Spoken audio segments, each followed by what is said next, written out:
نظر پروتولیتی اساسها و کسلاتها را کدام عالم سالی چند پیشنهاد کرده است؟ این نظریه را سال 1923 برنستد پیشنهاد نموده است.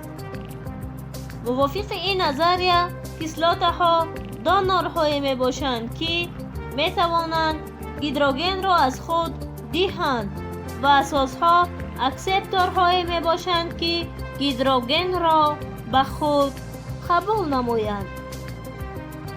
محلول نیترالی چیست؟ محلولی که در آنها کنسنتراسیون ایون‌های دیسوسیاسیون هیدروکسیل یعنی OH یخیلند محلول‌های نیترالی می‌نامند. هیدرولیز چیست؟ هیدرولیز گفته با هم تأثیر کنی ماده ها را با آب می‌نامند که در نتیجه قسمه های ترکیبی آب با قسمه های ترکیبی ماده هیدرولیز شونده پیوست می شوند. معنای هیدرولیز چیست؟ معنای کلمه هیدرولیز ویران کنی با یاری آب می باشد. اکسیژن را اولین مراتبه که کشف کرده است. اکسیژن را سه عالم بخبر از یکدیگر کشف کردند.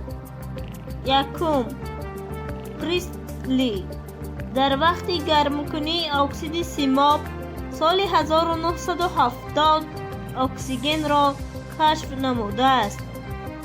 دوم شل در نتیجه ویران نمودن نمک ها سال 1772 اکسیژن را کشف نموده است و در آخر سال 1774 لوازم اکسیژن را کشف نموده است. معنای لغوی اکسیژن کسلات‌زا می باشد. معنای لغوی سولفور باشد زردی شفاف را دارد. معنای لغوی هیدروژن آبزا. معنای لغوی خلور سبز می باشد. معنای لغوی فسفر نوربرار می باشد.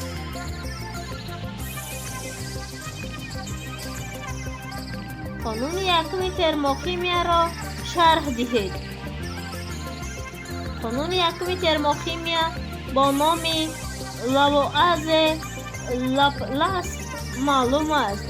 این قانون چنین تعریف داده می شود: مقدار گرمی که در وقت ویران شوی یگان ماده مرکب به ماده ساده خارج می شود یا فرو برده می شود، و مقدار گرمی که هنگام حاصل شوی همین ماده از همان ماده های ساده فرو برده می شوند یا خارج می شوند برابر می باشد. قانون دوم ترموشیمیا را شرح دهید. قانون دوم ترموشیمیا را قانون گس می نامند.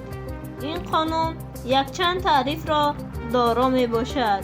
یکم افکت گرمی قطار پی در پی ریاکسیه ها و افکت گرمی همین گونه قطار ریاکسیه ها برابر است که اگر ماده گرفته شده و محصولات ریاکسیه در هر دو حالت یک خیل بوده در حالت ها و شرایط های مانند وجود داشته باشند.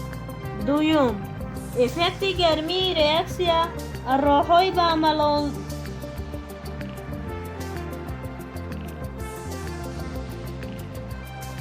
ریاکسیه نه بلکه تنها از حالتهای اوله و آخرین آن وابسته است. کاتالیزاتور چیست؟ ماده هایی که سرعت ریاکسیه را تیزانیده خودشان بر ریاکسیه اشتراک نمی کنند کاتالیزاتورها نامیده می شوند. کاتالیز چیست؟ حادثه تغییریابی صورت ریاکسیای خیمیایی در اشتراک کاتالیزاتور کاتالیز نامیده می شود. اینگیبیتور چیست؟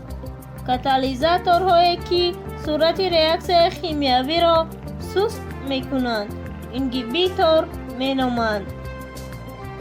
ریاکسیهایی که نقش کاتالیزاتور را می بازند ریاکسیه‌های اتوکاتالیزی می نامند.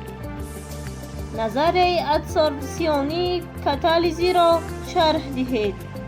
موافق این نظریه ریاکسی‌های خیمیایی در حالتی می گذرند که اگر ماده های به هم تأثیر کننده در سطح کاتالیزاتور فرو برده شوند ادسوربسیه شوند.